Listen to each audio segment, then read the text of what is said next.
दोस्तों, हिंदुस्तान पेट्रोलियम के बारे में इस वीडियो में हम बात करने वाले हैं। डिविडेंड की इंपॉर्टेंट डेट्स आ चुकी है, उसके बारे में बात करेंगे। हिंदुस्तान पेट्रोलियम कंपनी क्या है, ये सब जानेंगे। दोस्तों, स्वागत है आपका नए वीडियो में।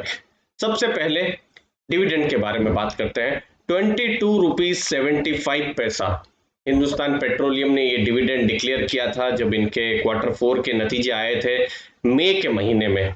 स्टॉक का भाव अभी आप देखेंगे 295 300 रुपीज के आसपास है। अगर मैं 300 का भी भाव अगर इसका मैं पकड़ू तो भी ये 7.5% की डिविडेंड यील्ड बन रही है, जो कि बहुत ही अच्छा कहा जाएगा। किसी भी एफडी या डेट फंड के आसपास इसका रिटर्न या उससे ज्यादा का रिटर्न ये हो जा रहा है। एफडी से तो ज्यादा ही रिटर्न हो जा रहा है। लेकिन जब ये साल शुरुआत हुई थी, और हिंदुस्तान पेट्रोलियम को हम पिछले 1-1.5 साल से ट्रैक कर रहे हैं, साल की जब शुरुआत हुई थी तो मुझे याद है तब स्टॉक प्राइस 220 रुपए के आसपास था। तो समझ लीजिए जिस इन्वेस्टर ने उस भाव में लिया हुआ है उनकी तो 10% की डिविडेंड यील्ड हो गई है। डिविडेंड के लिए इंपॉर्टेंट डेट है जुलाई 8, गुरुवार का दिन है जुलाई 8। ये एक्स डिविडेंड डेट है, मतलब आपको अगर डिविडेंड के लिए एलिजिबल बनना है तो जुलाई 8 से पहले, जी हाँ, जुलाई 8 से पहले आपके पास हिंदुस्तान पेट्रोलियम या एचपीसीएल का स्टॉक होना चाहिए। अब डिविडेंड कब क्रेडिट होगा?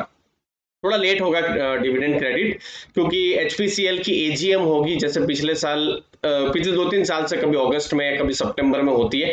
डेट्स आई नहीं है, डेट्स आ जाएगी तो मैं कम्युनिटी पेज या जो हमारा जो टेलीग्राम ग्रुप है वहां पर मैं शेयर कर दूंगा, वहां भी आप ज्वाइन कर सकते हैं। दोस्तों, एजीएम जो होगी अगस्त सितंबर, तो उसके 30 दिन के अंदर पेमेंट हो जाएगा। तो मैं बहुत ही सोच रहा हूँ कि सितंबर एंड या अक्टूबर उस समय तक डिविडेंड आपके अकाउंट में आ जाना चाहिए। लेकिन आप फिर जुलाई 15 को खरीदेंगे या अगस्त 10 को, अगस्त 15, अगस्त 20 ऐसा करके अगर आप खरीदेंगे तो फिर डिविडेंड नहीं मिलेगा। जुलाई 8 से पहले ही आपको स्टॉक खरीदना है ताकि आपकी एलिजिबिलिटी रहे। अब देखिए, जो ऑयल मार्केटिंग कंपनीज है, जो डाउनस्ट्रीम कंपनीज जो कहा जाता है, उन सब ने बहुत अच्छा रिजल्ट दिया था। देखिए, 10,000 करोड़ का प्रॉफिट किया था, यहां पर हम देख सकते हैं, जो कि फाइनेंशियल ईयर 20 में 2637 करोड़ का प्रॉफिट था और लगभग 400% प्रॉफिट बढ़ा है।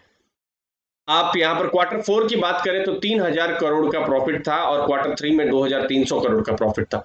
अर्निंग पर शेयर में बहुत बड़ा जंप था, 70 की अर्निंग पर शेयर, जो कि इस स्टॉक को और ज्यादा मैं कहूँ सस्ता बना देता है। इनकम भी बहुत अच्छी थी 2.73 लाख करोड़ की, जो कि पिछले साल से जरा सी कम थी। बाकी रेवेन्यू भी यहाँ पर हमको क्वार्टर ऑन क्वार्टर यहाँ स्ट्रॉन्ग देखने को मिला। हिंदुस्तान पेट्रोलियम करती क्या है? ऑयल मार्केटिंग की कंपनी है। ऑयल मार्केटिंग की दोस्तों 3 मेन कंपनियां हैं।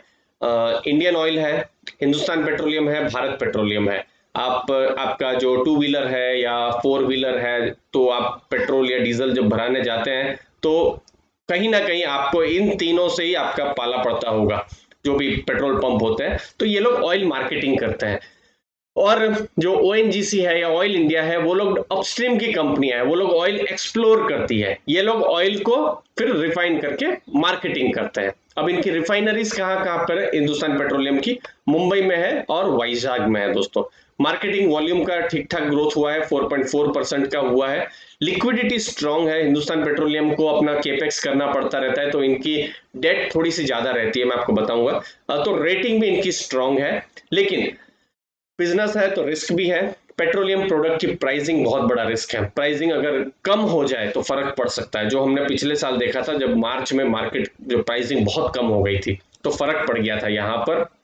और ऑयल प्राइसेस अब बढ़ रहे हैं, तो इन लोगों के हम देख रहे हैं कि वॉल्यूम्स और प्रॉफिट भी बढ़ रहे हैं। अब देखिए, ये इंपॉर्टेंट डेटा है। 42,000 करोड़ का इसका मार्केट कैप है।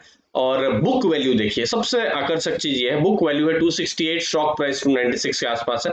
तो प्राइस टू बुक 1.10, जो कि इसको बहुत ही अट्रैक्टिव बनाता है।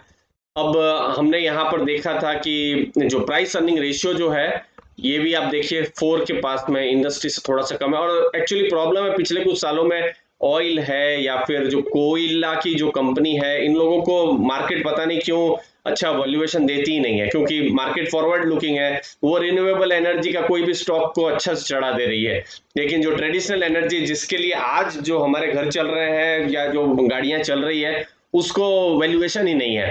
तो ये एक चीज है जो मार्केट की रियलिटी है, हमको आपको सबको एक्सेप्ट करना पड़ेगा। तो ये सब वैल्यूएशन वाइज अभी इतना एक कंफर्ट तो है, लेकिन मार्केट अगेन और लॉन्ग टर्म के लिए अगर सोच रही है कि मार्केट को लगता है कि पेट्रोलियम प्रोडक्ट भविष्य में नहीं रहेंगे, लेकिन बात यही है कि जिस हिसाब से भारत की हालत है, अभी भी डेवलपिंग कंट्री है, तो मुझे लगता है कि एटलीस्ट 2 डेकेड तक तो कोयला है, पेट्रोल है, इन सब तो रहेंगे ही। रिन्यूएबल भी चलता रहेगा, रिन्यूएबल मल्टीबैगर रिटर्न दे सकते हैं, लेकिन ये सब एक स्टेबल रिटर्न तो जरूर उनको देना ही चाहिए, क्योंकि इनका वैल्यूएशन मुझे लगता है टू चीप टू इग्नोर है। मतलब इतना कम वैल्यूएशन बहुत ही अच्छा माना जाएगा। आरओसी अच्छा है, रिटर्न ऑन इक्विटी अच्छा है, डेट थोड़ा ज्यादा है और इस बिजनेस में डेट थोड़ा रहता ही है ज्यादा, डेट 1.12 का है डेट, लेकिन स्ट्रॉन्ग रेटिंग और गवर्नमेंट ओएनजीसी इन सबका सपोर्ट है, तो थोड़ा सा वहां कंफर्ट बैठता है। एबिट जो है 15,160 करोड़ है, जो कि स्ट्रॉन्ग है। फ्री कैश फ्लो थोड़ा नेगेटिव दिख रहा है। प्रॉफिट ग्रोथ 5 साल में अच्छा हुआ है, 17%। सेल्स ग्रोथ ठीक ठाक रहा है। अब मोतीलाल ओसवाल ने एक रिपोर्ट निकाली थी, जून के एंड में ही ये रिपोर्ट आई थी। उन्होंने कहा है कि हिंदुस्तान पेट्रोलियम अपनी रिफाइनिंग कैपेसिटी को इंक्रीज कर रही है, मतलब केपेक्स कर रही है। केपेक्स मतलब खर्चा कर रही है। अब खर्चा करेगी तो क्या होगा, डेट जो है इंक्रीज होगा। 427 बिलियन से 641 बिलियन, ये डेट इंक्रीज होने की बात है। तो उन्होंने न्यूट्रल और टारगेट प्राइस 310 का उन्होंने दिया हुआ है, जो लेटेस्ट टारगेट ये जून के एंड का बता रहे हैं। जब Q4 के बाद जेफरीज और बाकी सब जो गोल्डमैन है, उन सब ने तो बहुत अच्छे टारगेट्स दिए थे, बट अभी का लेटेस्ट टारगेट यही है। 52% एबिटा इसका मार्केटिंग से ही आएगा, ऐसा उनका कहने का है दोस्तों। तो हिंदुस्तान पेट्रोलियम ये डिविडेंड को लेकर बहुत ही बड़ी अपडेट थी। अभी भी इस प्राइस में भी 7-7.5% का डिविडेंड यील्ड मिल रहा है दोस्तों। मुझे उम्मीद है इस वीडियो में आपको वैल्यू मिली होगी। चैनल को जरूर सब्सक्राइब करके रखिएगा दोस्तों, बेल आइकन जरूर दबा दीजिएगा, ताकि आपको नोटिफिकेशन टाइम टू टाइम मिलती रहे दोस्तों। धन्यवाद आपके कीमती समय के लिए। थैंक यू वेरी मच दोस्तों।